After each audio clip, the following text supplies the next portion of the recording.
Okay so hello and welcome back everyone to this another beautiful wonderful सा video. आज के video में हम लोग फिर से स्टार्ट करने वाले हैं, क्या बताओ? हाँ जी, elements of company law. Elements of company law में आज का जो टॉपिक होगा वो है concept of corporate personality and lifting the corporate veil. Concept क्या है मैं सबसे पहले आपको बता देता हूँ बहुत क्लियरली। ज़्यादा डिफिकल्ट कंसेप्ट नहीं है, बहुत ही इंटरेस्टिंग कंसेप्ट है। उल्टा देखो, corporate personality and lifting of corporate veil, क्या बताओ? Corporate personality, corporate personality and lifting of the corporate well. Corporate personality and lifting of the corporate well. Corporate personality and lifting of the corporate well, ये है तुम्हारा concept. यही concept हम लोग देखेंगे। सबसे पहले मैं एक्सप्लेन करवा देता हूँ, कोई टेंशन वाली बात नहीं। देखो धीरे से, कॉर्पोरेट पर्सनैलिटी जब हम लोग कहते हैं ना कि कॉर्पोरेट पर्सनैलिटी का मतलब होता क्या है? कॉर्पोरेट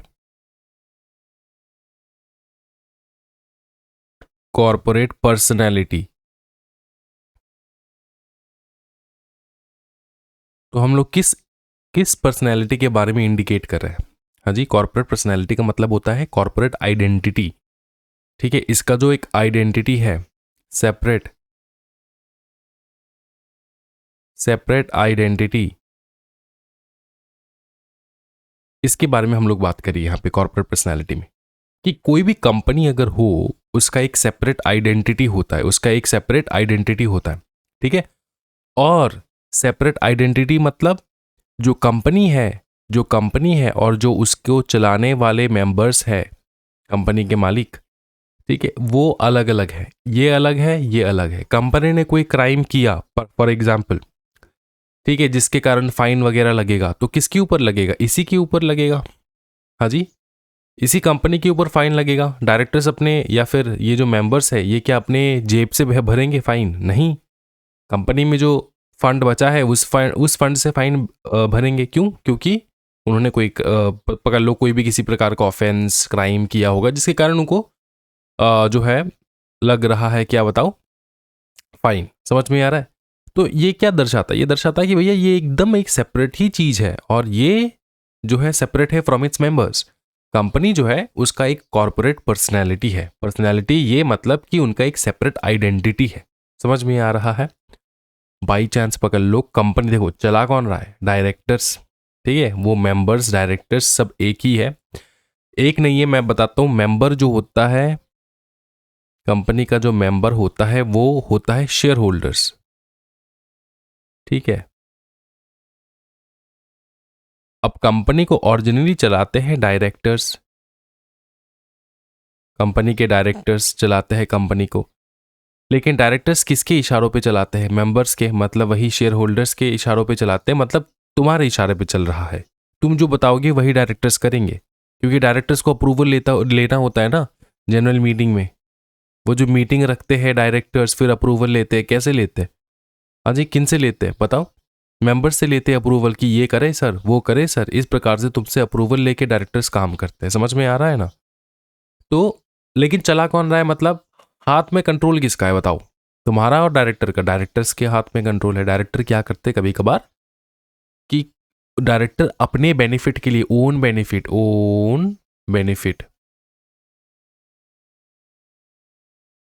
अपने बेनिफिट के लिए वो काफी बार ऐसा कुछ काम कर देते हैं जिससे कंपनी का नुकसान हो जाए, या फिर शेयर होल्डर्स का नुकसान हो जाए, या फिर मेंबर्स का नुकसान हो जाए, लेकिन डायरेक्टर्स का कोई नुकसान ना हो। डायरेक्टर्स का, किसी एक डायरेक्टर का कोई ना कोई किसी प्रकार से एक प्रॉफिट हो जाए। समझ में आ रहा है? तो ये ऐसा क्यों करते हैं डायरेक्टर? क्योंकि डायरेक्टर को पता है अगर मैंने कुछ भी किया तो मेरे ऊपर कुछ नहीं आएगा, क्योंकि कंपनी अलग है। कंपनी है एक, क्या बताओ, सेपरेट आइडेंटिटी है इसका। कंपनी को पकड़ेगा पुलिस, मेरे को तो नहीं ना पकड़ेगा पुलिस। समझ में आ रहा है? ये कंसेप्ट आने से पहले ऐसा ही था। फिर कंसेप्ट लाए कंपनी लॉ के लॉ मेकर्स ने, कंसेप्ट लाए lifting of corporate veil. Lifting of corporate veil, well का मतलब होता है पर्दा। जैसे थिएटर्स वगैरह में आपको दिखता होगा पर्दा ऊपर किया जाता है, फिर एक्टिंग चालू हो जाता है ना, वेल। या तो तुम कह सकते हो लिफ्टिंग ऑफ कॉर्पोरेट वेल, या फिर पियर्सिंग ऑफ कॉर्पोरेट वेल, मतलब छेद कर देना, कॉर्पोरेट वेल में ही छेद कर देना। लेकिन इसका उद्देश्य क्या है, मेन उद्देश्य क्या है? मेन उद्देश्य ये है कि ये जो सेपरेट आइडेंटिटी है, ये जो पर्दे के पीछे डायरेक्टर्स बैठे हैं ना, पर्दा उठेगा तब जाके हमको पता चलेगा कि भैया ये डायरेक्टर्स जो है, इनमें से वो कौन से डायरेक्टर्स थे जिन्होंने ये पाप काम किया या फिर ये क्राइम किया, ये फिर ये ऑफेंस किया। क्या ये समझ में आ रहा है? इस पर्दे को उठाया जाता है तब के लिए, उस मोमेंट के लिए। ये जो सेपरेट आइडेंटिटी है ना, उसको कैंसिल करवा देते हैं हम लोग, उसको हम लोग नहीं मानते, क्योंकि हमको डायरेक्टर्स को पर्सनली लायबल करवाना है। समझ में आ रहा है? डायरेक्टर्स बच नहीं सकते।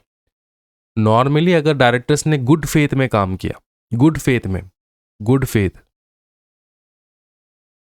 मतलब मन एकदम साफ डायरेक्टर्स के, उन्होंने जो भी किया वो अच्छे के लिए किया, समझे ना, तो कोई दिक्कत वाली बात नहीं। लेकिन अगर पुलिस को पता चल रहा कि हाँ डायरेक्टर्स ने अपने मन के, अपने ही खुद के बेनिफिट के लिए ये किया, तो वो डायरेक्टर्स को कैसे पकड़ेंगे अगर ये सेपरेट आइडेंटिटी वाला कंसेप्ट रह जाए? डायरेक्टर्स बोलेगा मैंने थोड़ी कुछ किया, मैं तो कंपनी में काम करता हूँ, कंपनी ने किया, कंपनी को पकड़ो। अब कंपनी तो नेचुरल पर्सन है नहीं, वो तो है आर्टिफिशियल पर्सन, इसको कैसे पकड़ेंगे? तो तब जाके ये प्रॉब्लम को हम लोग सॉर्ट किए, किस हिसाब से इसको कैसे एड्रेस किए हम प्रॉब्लम को, कि ये जो कॉर्पोरेट वेल है, ये सेपरेट आइडेंटिटी है, ये उस वक्त हम लोग इसको उठा देंगे, लिफ्ट कर देंगे उस वक्त जिस वक्त पुलिस को लगे, ठीक है, कि ये जो डायरेक्टर्स हैं उन्होंने गुड फेथ में काम नहीं किया, इनमें से कोई ना कोई है जो मुजरिम है, इनमें से कोई ना कोई है जो ऑफेंडर है, इसमें इनमें से कोई ना कोई है जो क्रिमिनल है। समझ में आ रहा है? क्या ये समझ में आ रहा है? हाँ जी, ये होता है तुम्हारा लिफ्टिंग ऑफ कॉर्पोरेट वेल का, पर्दा उठने का पूरा कंसेप्ट। सर पर्दा एक्चुअली में पर्दा नहीं, ये एक्चुअली में पर्दा नहीं होता है। एक्चुअली होता क्या है? एक्चुअली में होता है तुम्हारा सेपरेट आइडेंटिटी।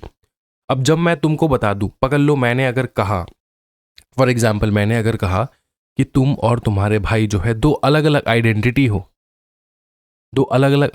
तो क्या तुम लोग क्या अपने साथ एक पर्दा लेके घूमते हो इसको दर्शाने के लिए कि हम दोनों अलग हैं, हम दोनों अलग अलग आइडेंटिटी है हमारा? हाजी, पर्दा लेके घूमते हो? नहीं ना। हम लोग इमेजिन करते कि हाँ तुम दोनों के बीच में एक पर्दा है, ये इमेजिनेशन पे चलता है चीज, है ना। लेकिन कंसेप्चुअली क्या है कि हाँ तुम दोनों क्या है, सेपरेट आइडेंटिटी है तुम्हारा।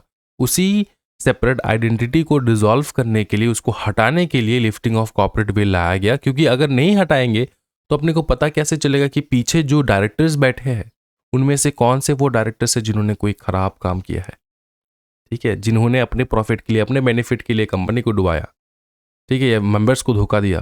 कुछ भी हो सकता है यहाँ पे। क्या ये समझ में आ रहा है? तो ये बन जाता है तुम्हारा, क्योंकि देखो जब ये कंसेप्ट लाया गया ना कि सेपरेट आइडेंटिटी का हम लोग दर्जा दे देंगे कंपनी को, तो डायरेक्टर्स तो बहुत खुश हो गए मन में, बोले कि हम लोग कंपनी के आर में हम इतना ज़्यादा क्राइम करेंगे कि हमको कोई पकड़ेगा ही नहीं, क्योंकि इनका तो सेपरेट आइडेंटिटी है।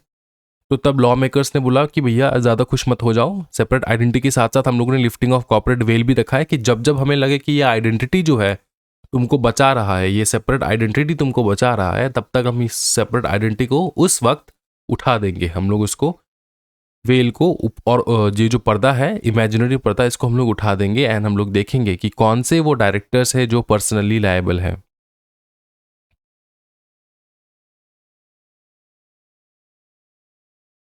पर्सनली लायबल है। क्या ही समझ में आ रहा है? बहुत ज्यादा बवाल हो गया सर, देखते फिर। कॉर्पोरेट वेल, द इमेजिनरी, क्या बताओ ना, the imaginary barrier separating the company's personality from its members' personality. Law normally respects this separation. Normally respect किया जाता है, लेकिन in exceptional cases, court can disregard the separate entity status and look behind the veil to see who the real person acting are. This happens when the corporate form is misused. जब तुम्हारे corporate identity को misuse करते हो तब ये किया जाता है कोर्ट द्वारा। किस कारणवश? To prevent fraud, illegality, improper conduct when the company form is used as a shield. क्योंकि डायरेक्टर तो एज अ शील्ड यूज कर रहे थे ना, इस पर्दे को एज अ शील्ड यूज कर रहे थे कि हाँ मेरे को कोई कुछ नहीं कर सकता, हम पीछे बैठे हैं, इसलिए हम लोग तब तक इस शील्ड को उठा देंगे, फिर लिफ्ट कर देंगे। Lifting the well, lift the well, क्या ये समझ में आ रहा है? कोई दिक्कत वाली बात नहीं, आगे बढ़ते सर, बहुत ब्यूटीफुल कंसेप्ट।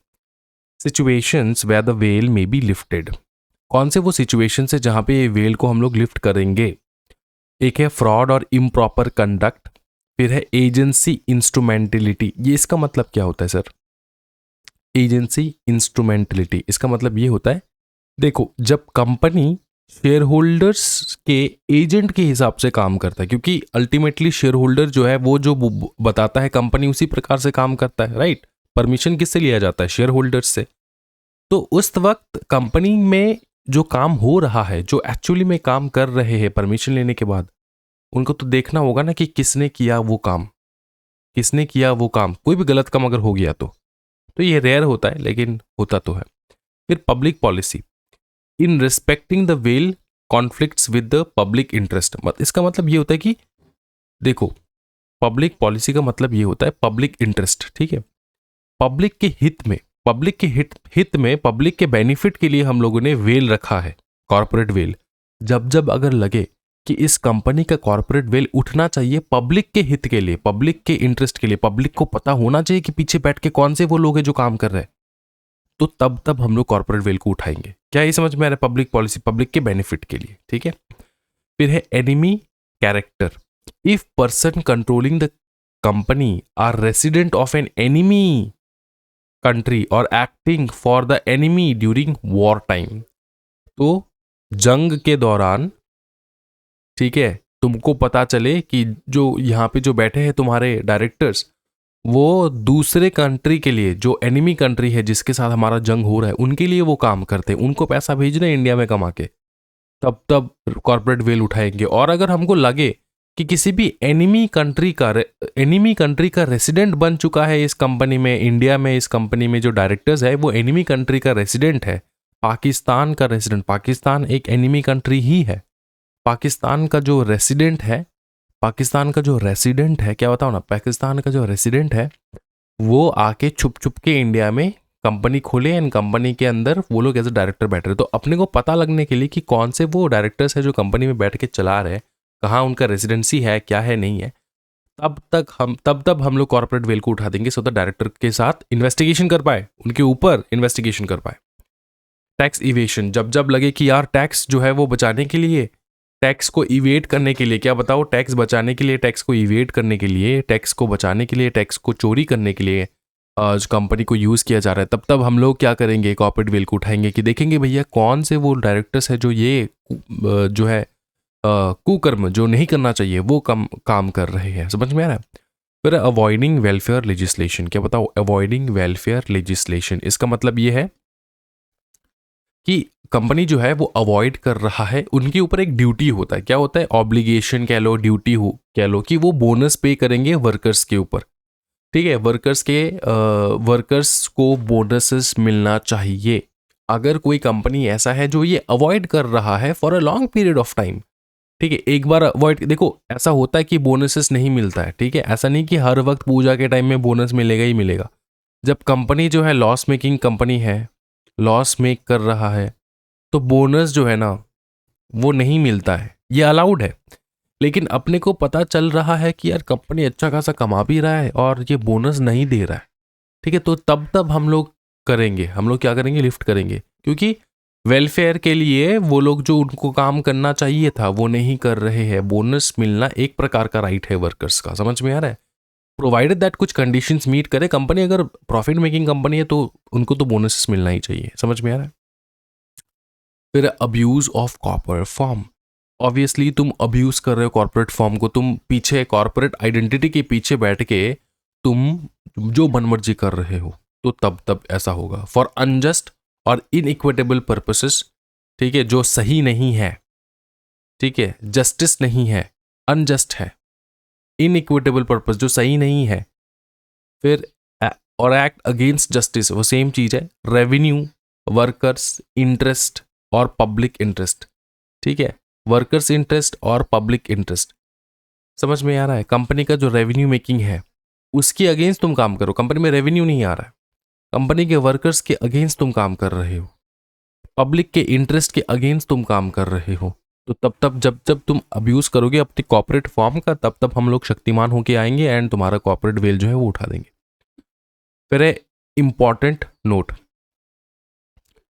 देखो, share holders can not ask the court to lift the veil for its own purposes. इस बात का याद रखना। देखो, ये जो कॉर्पोरेट वेल का आइडेंटिटी है ना, ये एक बहुत एक्सक्लूसिव राइट है, कंपनी को मिलता है। अब ये सिर्फ कोर्ट के ऊपर होता है। कोर्ट को जब जब लगे कि हाँ कॉर्पोरेट वेल जो है उसको उठाना चाहिए, तब तब कोर्ट उठाएगा। ऐसा नहीं हो सकता कि तुम और हम रिक्वेस्ट करें, हम जाके कोर्ट को रिक्वेस्ट करें कि उठा दीजिए सर, मेरे को कुछ देखना है। ऐसा नहीं हो सकता। क्या ये समझ में आ रहा है भाई? कोई दिक्कत वाली बात नहीं है।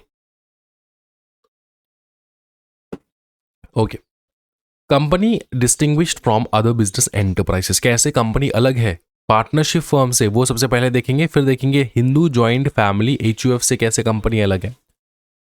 देखो, सिंपल चीज है, फटाफट करेंगे, टाइम वेस्ट नहीं करेंगे, ठीक है। लीगल स्टेटस, कंपनी जो है उनका एक सेपरेट लीगल एंटिटी का स्टेटस मिलता है, लेकिन पार्टनरशिप फर्म का कोई सेपरेट स्टेटस नहीं रहता। प्रॉपर्टी, कंपनी का जो प्रॉपर्टी है वो कंपनी का खुद का है, लेकिन फर्म का जो प्रॉपर्टी है वो उसके पार्टनर्स ओन करते हैं। लाइबिलिटी, कंपनी के जो मेंबर्स हैं उनके ऊपर लिमिटेड लाइबिलिटी है। जितना उन्होंने प्रॉमिस किया पेमेंट के लिए उतना ही, जितना उन्होंने शेयर्स खरीदा, जितना उन्होंने गारंटी दिया, उतना ही उनके ऊपर लाइबिलिटी है।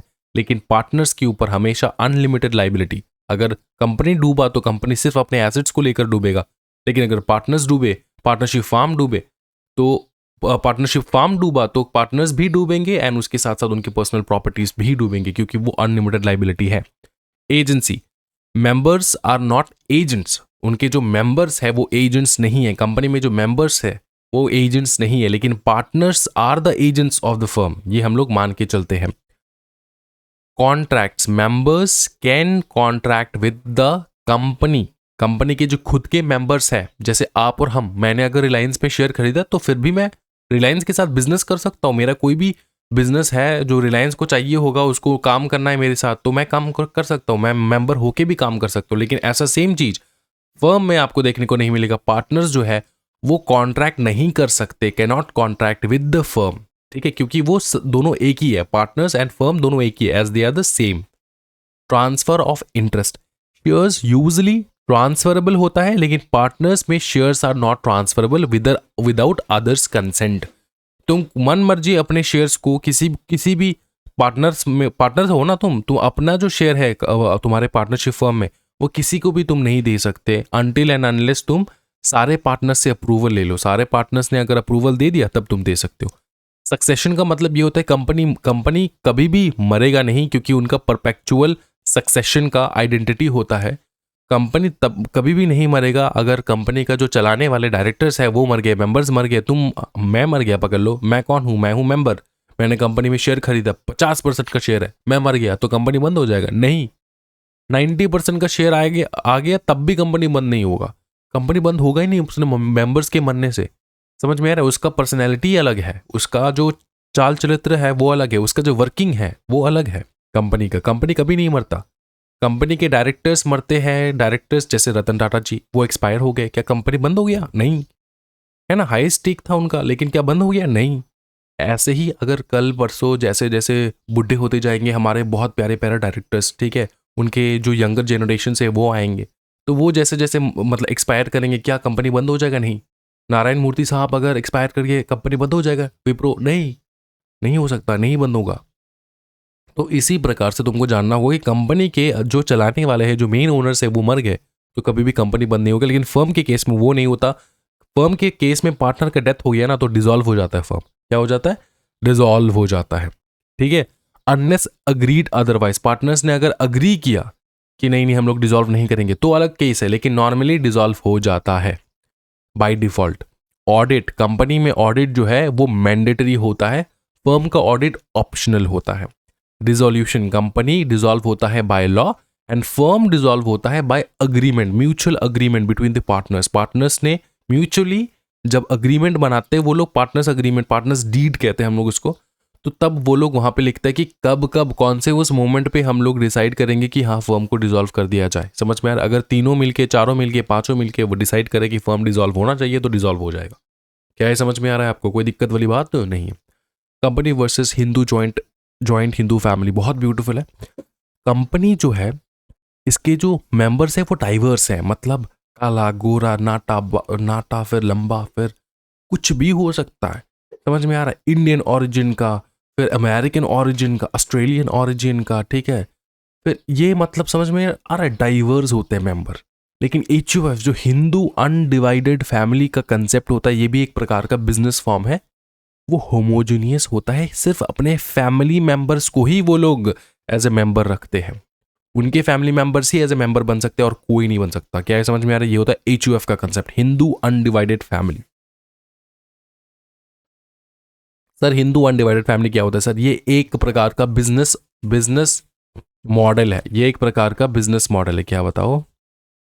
बिजनेस मॉडल, इस बात का ध्यान रखना, ठीक है। फिर है मैनेजमेंट। कंपनी अपने डायरेक्टर्स द्वारा मैनेज होते हैं, लेकिन HUF जो है वो कर्ता द्वारा मैनेज होता है। कंपनी का HUF का मैनेजर को हम लोग कहते हैं कर्ता। जैसे हम लोग नहीं कहते, हिंदूज में स्पेशली क्या कहा जाता है, वही हमारे कर्ता धर्ता है। तो कर्ता का मतलब क्या होता है? The main person who is running the family, and the main person who runs the HUF is also known as karta. क्या है समझ में आ रहा है? कर्ता। फिर company by share purchase. Company by share purchase मतलब मेंबरशिप। तुमको कंपनी में मेंबर बनना है, कैसे बनोगे? शेयर परचेस करोगे। मैंने अगर कंपनी अगर पकड़ लो, मैंने रिलायंस में मुझको एज अ मेंबर बनना है, एज अ शेयर होल्डर बनना है। क्या करेंगे बताओ? क्या करेंगे? शेयर खरीदेंगे। अगर समझ में आ रहा है, शेयर परचेस करो, या फिर जिन्होंने शेयर परचेस कर रखा है उनका शेयर तुम ले लो, ट्रांसफर कर लो शेयर अपने नाम पे। समझ में आ रहा है? तुम्हारा पत्नी के नाम पे था, तुम अपने नाम पे ले लो, तुमको अगर बनना है तो। लेकिन HUF जो होता है ना, वहां पे तो भाई सिर्फ तुमको ब्लैक मैजिक ही बचा सकता है, क्योंकि वहां पे तुमको जन्म लेना होगा। तो तुमको अगर किसी भी HUF में बर्थ लेना है, मतलब एज अ मेंबर बनना है, उनका HUF में खानदान में एज अ मेंबर तुमको बैठना है, तो तुमको वहां पे जन्म लेना होगा। जन्म लेने के लिए भैया काला जादू करना होगा और कुछ नहीं, ब्लैक मैजिक। फिर है, क्योंकि ये तुम्हारे कंट्रोल में नहीं है। फिर है रजिस्ट्रेशन। कंपनी रजिस्ट्रेशन मैंडेटरी होता है, HUF का registration not compulsory for business. फिर है company versus limited liability partnership. ये एक बहुत ब्यूटीफुल कंसेप्ट है, याद रखना, जिंदगी में भूलना नहीं। पार्टनरशिप जो है वो एकदम अलग है लिमिटेड लाइबिलिटी पार्टनरशिप से। ये एक ही मॉडल है पूरे दुनिया में, तो पूरे भारतवर्ष में, जहां पे तुमको कंपनी का कंसेप्ट, कंपनी का बेनिफिट प्लस पार्टनरशिप का बेनिफिट दोनों एक साथ देखने को मिलता है एक बिजनेस मॉडल में। उसको हम लोग कहते हैं लिमिटेड लाइबिलिटी पार्टनरशिप। कंपनी का सबसे मेजर बेनिफिट क्या होता है बताओ? मैं 2 दिन से चिल्ला के बोल रहा हूँ कि कंपनी का सबसे मेजर बेनिफिट वो होता है कि उसका लिमिटेड लाइबिलिटी का फीचर, लिमिटेड लाइबिलिटी का जो फीचर होता है वो एक्सक्लूसिव फीचर है, कंपनी को मिलता है। और पार्टनरशिप का क्या है? पार्टनरशिप का क्या बताओ? पार्टनरशिप का एक अच्छा बेनिफिट बता दो। पार्टनरशिप तो तुमको अभी तक मैंने बताया नहीं है, अब बताएंगे, कोई दिक्कत वाली बात नहीं। पार्टनरशिप का एक अच्छा बेनिफिट ये होता है कि बहुत फ्लेक्सिबल बिजनेस रहता है, ज़्यादा कानून वगैरह नहीं लगता है उसके ऊपर, बहुत फ्लेक्सिबल है, उसको ऑपरेट करना बहुत फ्लेक्सिबल होता है। ज़्यादा रूल्स एंड रेगुलेशंस नहीं, जैसे कंपनी में तुमको जनरल मीटिंग करना होता है, ये करना होता है, वो करना होता है, बहुत रूल्स एंड रेगुलेशंस है। उस प्रकार से रूल्स एंड रेगुलेशंस पार्टनरशिप में नहीं है। पार्टनरशिप फर्म में तुम अपने आप बैठ के कर सकते हो। तो उसी प्रकार से ये जो फ्लेक्सिबिलिटी का जो फीचर है पार्टनरशिप फर्म का, वही तुमको LLP में देखने को मिलता है। तो LLP is a combination of company and partnership firm. क्या ये समझ में आ रहा है? LLP is a combination of company and partnership firm. तो इसके जो फीचर्स रहेंगे वो कंपनी एंड पार्टनरशिप फर्म के दोनों रहेंगे, समझे? Okay. Nature. LLP is a hybrid corporate structure plus partnership flexibility. ये कॉर्पोरेट स्ट्रक्चर भी है, जैसे कॉर्पोरेट स्ट्रक्चर, इसलिए कॉर्पोरेट जब वर्ड आ जाता है इसका मतलब ये लिमिटेड लाइबिलिटी का जो है कंसेप्ट आ जाता है। फिर है तुम्हारा पार्टनरशिप फ्लेक्सिबिलिटी है। पार्टनरशिप फ्लेक्सिबिलिटी मतलब पार्टनर्स जो रहेंगे वहां पे जो काम करने का तौर तरीका होता है वो एकदम फ्लेक्सिबल रहता है, जैसे तुम्हारा पार्टनरशिप फर्म में फ्लेक्सिबिलिटी रहता है, उसी प्रकार से फ्लेक्सिबिलिटी रहता है तुम्हारे LLP में। क्या ये समझ में आ रहा है? हाँ जी, ओके। तो नेक्स्ट देखो, legal status. Both company and LLP are separate legal entities with perpetual succession. उनके पास परपेचुअल सक्सेशन का भी फीचर रहता है, क्योंकि मैंने तुमको बताया LLP के पास कंपनी का भी फीचर है, कंपनी के कुछ फीचर्स रहेंगे। कंपनी का फीचर क्या होता है? कंपनी का फीचर एक होता है परपेचुअल सक्सेशन का मतलब कंपनी के कोई भी परपेचुअल सक्सेशन मतलब कोई भी आके सक्सीड कर सकता है किसी भी डायरेक्टर को जो चला रहे थे। जैसे रतन टाटा जी जो एक्सपायर कर गए, उसके बाद जैसे उनको रिप्लेस करने के लिए बहुत सारे लोग हैं, वो आ गए, राइट? तो उसी हिसाब से, ठीक है, LLP में भी अगर कोई चलाने वाला, कंपनी को चलाने वाला, कंपनी का मालिक अगर मर गए या फिर एक्सपायर कर गए, तो LLP बंद नहीं होता है। ठीक है, LLP बंद नहीं होता है, समझ में? LLP चलता रहेगा ताउम्र। फिर है कंपनी के जैसे, फिर है liability. Both offer limited liability, इस बात का ध्यान रखना, बोथ में, दोनों में लिमिटेड लाइबिलिटी, क्योंकि इसका नाम ही स्टार्ट होता है लिमिटेड लाइबिलिटी पार्टनरशिप, समझे? फिर है internal governance. Company governed by companies act, LLP governed bye LLP agreement between partners. यहां पर जैसे पार्टनरशिप फर्म में भी तुम्हारा एग्रीमेंट होता है, इसी प्रकार से यहां पर भी तुम्हारा अग्रीमेंट होके ही चलता है। यहां पे कंपनी में अगर तुम एज ए कंपनी तुमको एस्टैब्लिश होना है, तुम एज ए कंपनी तुमको इनकॉर्पोरेट करना है, तुमको क्या करना है? तुमको कंपनीज एक्ट में तुमको रजिस्ट्रेशन करवा लेना है। LLP में अगर तुमको बनना है, एज ए LLP तुमको ऑपरेट करना है, तो तुमको पार्टनर्स के बीच में एक LLP अग्रीमेंट साइन कर लेना है, बस खत्म। LLP अग्रीमेंट हो गया तो तुम्हारा एस्टैब्लिशमेंट भी हो गया। Management, company has potential owner management divide. LLP usually manage by partners directly. तो ये जो कंपनी है, इनके ओनर्स कौन है? हम और आप, क्योंकि हम और आप ने शेयर खरीदा कंपनी से, कंपनी में हम और आप है। क्या हम और आप जाके रिलायंस को चला रहे हैं? नहीं, हम लोगों ने मैनेजमेंट रख दिया। भैया सर आपने मैनेजमेंट रखा? हाँ, मैं वोटिंग करता हूँ मैनेजमेंट के ऊपर, समझ में आ रहा है? वोटिंग करना मतलब वही मेरा राइट है, मैं चुनता हूं उनको कि कौन बैठेगा काम करेगा, समझ में आ रहा है? तो ओनर का जो ओनर मैनेजमेंट डिवाइड मतलब कि ओनर जो है वो मैनेज नहीं करते नॉर्मली, वो बिठाते किसी और को, समझ में आ रहा है? LLP पे ऐसा नहीं है। LLP में जो पार्टनर्स है वो ही डायरेक्टली मैनेज करता है LLP को। Compliance, LLP generally have fewer compliances requirement than companies. Obviously benefit ये रहेगा, LLP में कंपनीज में थोड़े ज़्यादा जो है कंप्लायंस हो सकते हैं, लेकिन LLP में उससे कंपैरेटिवली कम कंप्लायंसेस है। Disadvantage of corporate form of enterprise, disadvantages भी बता दो। वन लाइनर डिसएडवांटेजेस है, ये तुमको देख लेना है। फॉर्मेलिटीज एंड एक्सपेंसेस, बहुत ज़्यादा फॉर्मेलिटीज, बहुत ज़्यादा एक्सपेंसेस। कॉर्पोरेट डिस्क्लोजर, तुमको बहुत ज़्यादा पब्लिकली डिस्क्लोज करके रखना होता है अपने सारे इंफॉर्मेशंस। देखो कंपनी का वेबसाइट होता है, उसके ऊपर तुमको पूरा, ये कंपनी को, तुमको क्या लग रहा है, कंपनी जो अपना वेबसाइट के ऊपर जो पूरा अपना डिस्क्लोजर देता है कि कंपनी में कौन काम कर रहा है, क्या कर रहा है, कैसे काम होता है, कौन रूल्स बनाते हैं, वगैरह वगैरह, सारा चीज़ जो है ना, उनके MOA AOA जो है वो तो पब्लिक डॉक्यूमेंट है। MOA AOA में कंपनी का सब कुछ लिखा होता है, पूरा नक्षत्र बना होता है कंपनी का, कि नक्शा बना होता है कंपनी कैसे काम होता है, कैसे ऑपरेट करता है। ठीक है, तो इतना ज़्यादा डिस्क्लोजर, समझ में आ रहा है? तुम कंपनी में कैसे काम कर रहे हो वो तुमको डिस्क्लोज करना होगा, तुम क्या कर रहे हो सब डिस्क्लोज करना होगा, मतलब एकदम नेकेड रहना होगा कंपनी को। कंपनी किसी के पीछे छुप नहीं सकता, कंपनी को बहुत ज़्यादा खुला रहना होता है, समझ में आ रहा है? तो ये जो कॉर्पोरेट डिस्क्लोजर होता है ना, ये कंपनी के ऊपर लागू हो जाता है, जिससे तुमको तुम्हारे राइवलरी को पता चल जाता है कि तुम किस हिसाब से काम कर रहे हो, तो वो compete कर लेता है तुम्हारे साथ। क्या ये समझ में आ रहा है? नहीं समझ में आ रहा है? देखो, तुम अगर कल एक पान दुकान खोलोगे, ठीक है, तुम्हारा खुद का एक क्या है, पान दुकान है, ये छोटा मोटा बिजनेस, ठीक है, कंपनी नहीं है, तो तुम पान कहाँ से लाते हो, पान कहाँ से इंपोर्ट करते हो, ठीक है, कौन से क्वालिटी का, कितने रुपए में लेते हो, क्या ये तुम अपने राइवलरी, तुम्हारे आसपास के दुकान को बताओगे, आसपास के पान दुकान को बताओगे?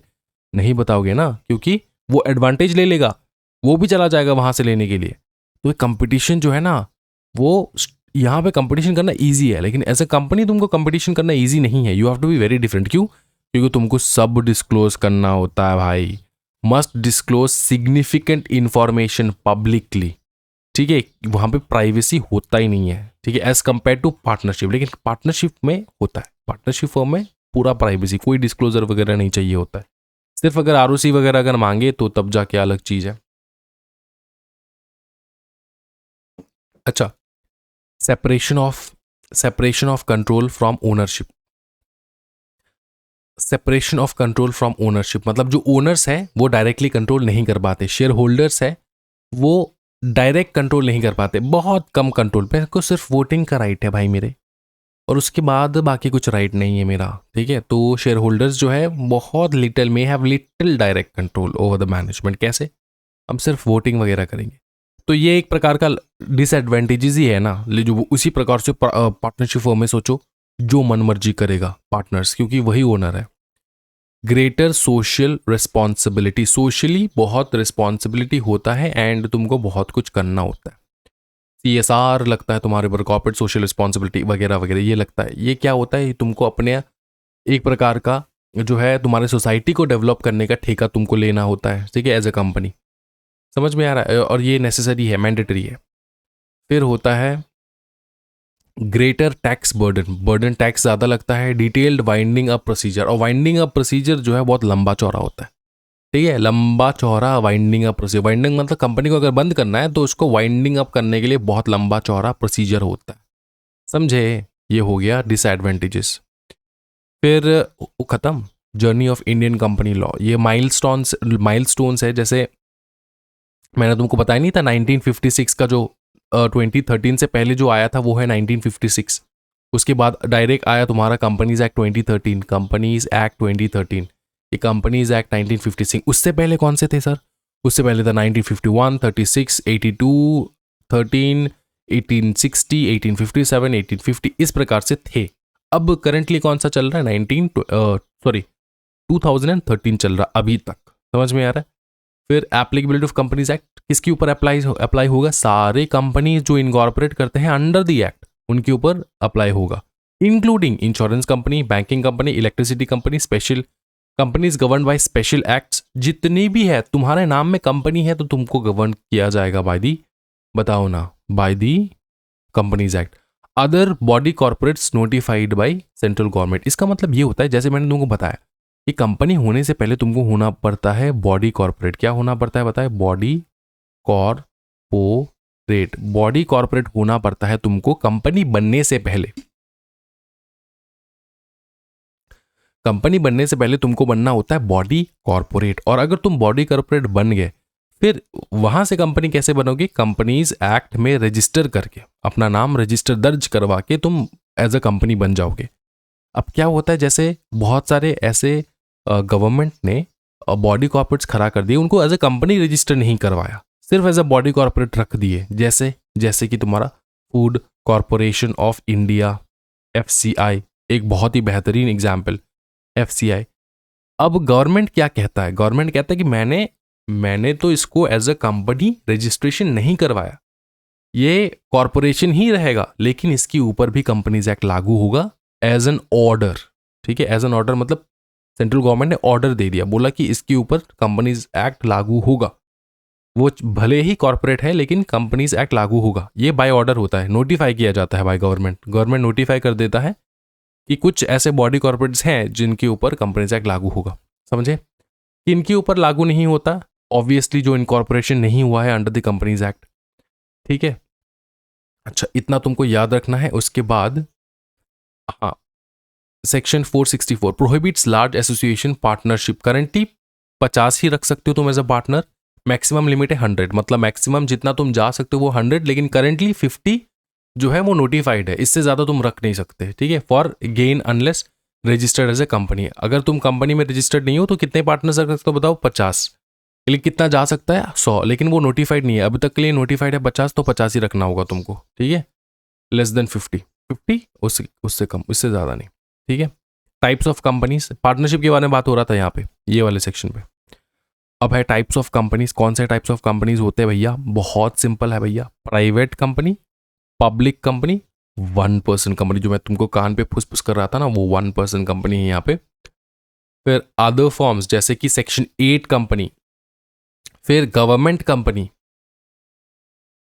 फिर तुम्हारा फॉरेन कंपनी, ठीक है, फॉरेन कंपनी, फिर एसोसिएट कंपनी, फिर होल्डिंग कंपनी, सब्सिडियरी कंपनी। बहुत ब्यूटीफुल एक्सप्लेनेशन होगा अब भाई।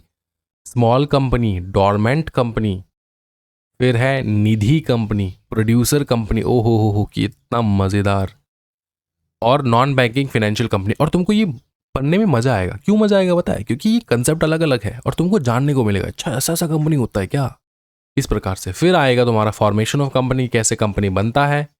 फिर तुम्हारा बोर्ड ऑफ डायरेक्टर्स के बारे में सीखेंगे, और इसी के साथ removal of directors, meeting of the board and share holders meeting, corporate social responsibility, business ethics. Last में एक ही पैराग्राफ है बिजनेस एथिक्स का, उसके बाद खत्म हो जाएगा।